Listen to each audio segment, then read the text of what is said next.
primeiro trimestre de 2010, o número de financiamentos imobiliários aumentou 16% em relação ao mesmo período do ano passado. Diariamente, são feitos mais de 4.200 contratos de financiamento que movimentam cerca de 261 milhões de reais. Estamos atingindo todos os recordes em financiamentos habitacionais. No programa de hoje, vamos esclarecer os procedimentos necessários para financiar um imóvel. E qual a sua capacidade de pagamento mensal de uma prestação? E explicar para que serve e onde encontrar toda a papelada do financiamento. Não existem casos em que uma certidão em papel não possa ser substituída por uma certidão eletrônica. O Educação Financeira está no ar.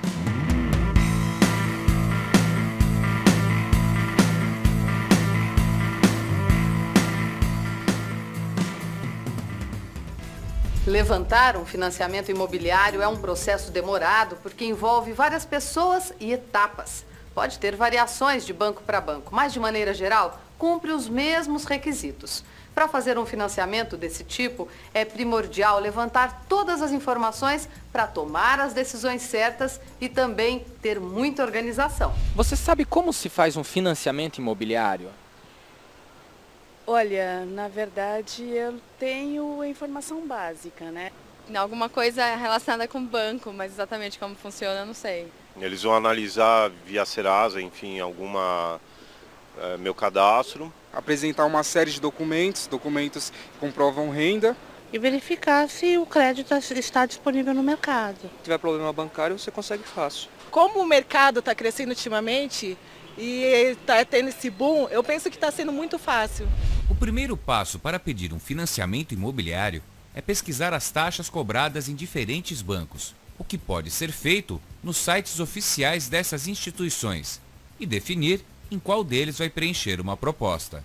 Além do formulário de financiamento, você terá que apresentar documentos que comprovem informações que constam na proposta, como declaração de imposto de renda, holerite, extrato bancário, comprovante de residência.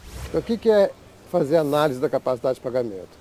É ver o que tem de sobra do salário que pode ser destinado para o pagamento da prestação. Primeiro é uma análise mais rápida dos órgãos de proteção ao crédito, né?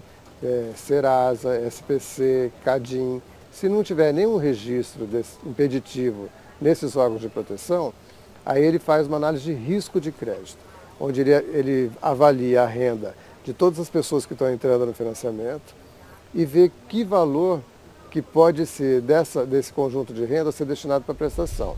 De modo geral, os bancos dividem o empréstimo em até 360 meses. E o valor mensal pago de financiamento não pode ultrapassar 30% da renda do proponente. Ou seja, se a pessoa tem uma renda de R$3.000 por mês, sua prestação mensal não poderá ser superior a R$900. Muitas vezes a pessoa tem a impressão de que ela tem acesso a um financiamento de um valor muito baixo. Então ela procura um imóvel até mais modesto. E pode acontecer o contrário também. Os bancos, de modo geral, têm nos sites deles as planilhas de simulação. Você coloca o valor do imóvel que você deseja comprar, qual a sua renda, a sua idade, e ele vai fazer uma simulação desses fatores e vai te dar, olha, com a renda que você tem, você pode comprar um imóvel de até X valor. Isso aí já é um parâmetro que te facilita a sair no mercado buscando um imóvel dentro dessas condições. Enquanto você procura o imóvel, é bom ter em mãos a lista de documentos que o banco solicita na entrada do pedido do financiamento.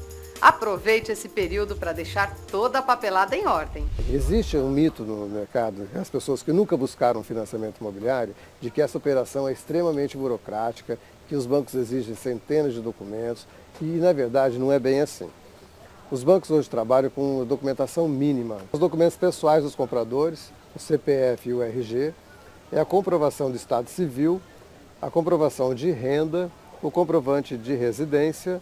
Para agilizar a vida de quem compra ou vende um imóvel, está disponível pela internet a versão digital da certidão de registro do imóvel, que é o histórico da propriedade necessário durante o processo de compra e venda.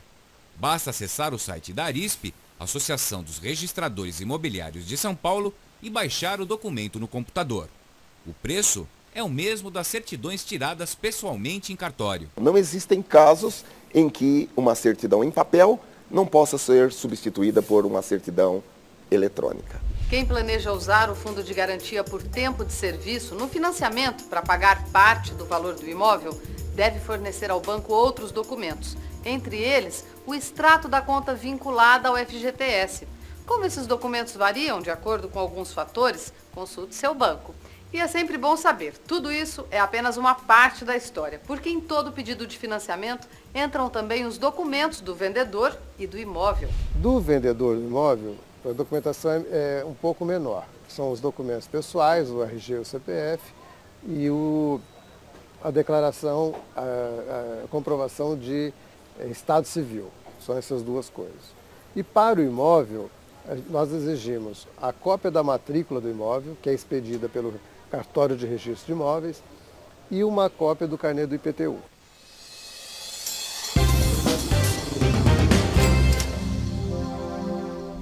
A certidão conjunta de débitos relativa a tributos federais e dívida ativa da União mostra se a pessoa tem pendências cadastrais e financeiras com a Secretaria da Receita Federal. Você sabe como essa certidão pode ser obtida? Alternativa A, pessoalmente na prefeitura da cidade em que reside o comprador. B, pessoalmente na Secretaria da Receita Federal. Ou opção C, pela internet, no site do Ministério da Fazenda.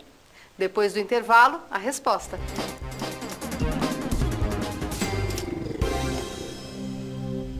Hoje estamos falando sobre financiamento imobiliário.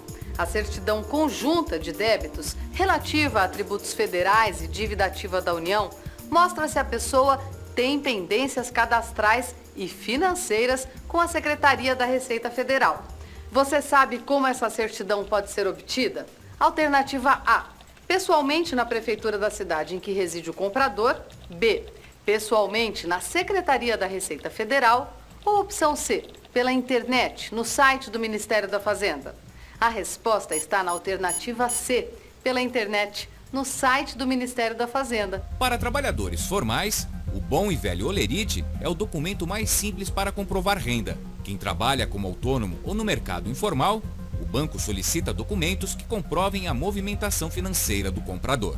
É o extrato bancário, é a fatura do cartão de crédito, eventualmente um contrato de locação que ela paga o aluguel mensal fixo, a escola das crianças, um consórcio que ela tenha de veículo. Toda a documentação levantada vai para análise de crédito. Existe uma central operacional no crédito imobiliário que cuida especificamente da análise de crédito de conformidade desse crédito imobiliário. São verificadas as condições das duas partes, comprador e vendedor, para ver se não tem nenhuma pendência jurídica, se não tem nenhuma dívida inscrita em órgãos de proteção ao crédito. Tudo isso dá segurança e confiabilidade aos envolvidos no processo de compra e venda de imóveis. Também é muito importante saber que a maioria das certidões, tanto do comprador como do vendedor, tem prazo de validade e algumas só valem por 30 dias. Por isso, se houver no meio do caminho algum problema que demore a ser resolvido, o prazo das certidões pode vencer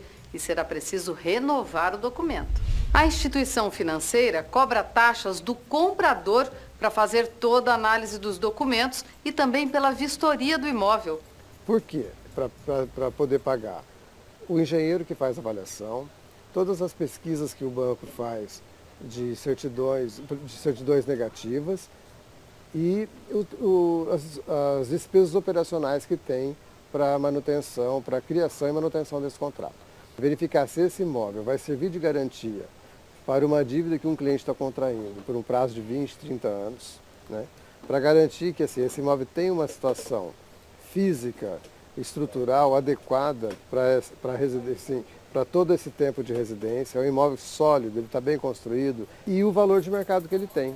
Porque você, quando vai comprar com financiamento, você não pode pagar mais caro do que o imóvel vale no mercado. Com o pedido aprovado, é hora de começar a pensar na casa nova e de resolver os últimos detalhes do financiamento. Veja só como funciona essa etapa final. A assinatura de contrato de financiamento nos bancos é mais simples do que se você estivesse comprando imóvel à vista com o vendedor de um imóvel. Porque os bancos, eles têm um instrumento particular de compra e venda que ele tem o mesmo valor de uma escritura pública. Então o próprio banco emite aquela escritura, né, que tem um valor de escritura pública. O cliente assina em 3 vias, ele leva uma dessas vias no cartório de registro de imóveis e solicita o registro da aquisição. Então o que o registro faz? Ele registra a aquisição pela pessoa e a garantia que ele está dando ao banco, que é o próprio imóvel, que é atualmente no sistema de alienação fiduciária. Então a operação é simples, vai num dia no banco, assina o contrato, sai do banco com uma via para ir até o cartório e registra isso. Quando o cartório entrega a via registrada, ele volta no banco, ele vai comprovar para o banco que ele registrou o contrato dele, daí o banco libera o valor da compra e venda para o vendedor do imóvel. No programa de hoje você ficou sabendo como fazer um financiamento imobiliário.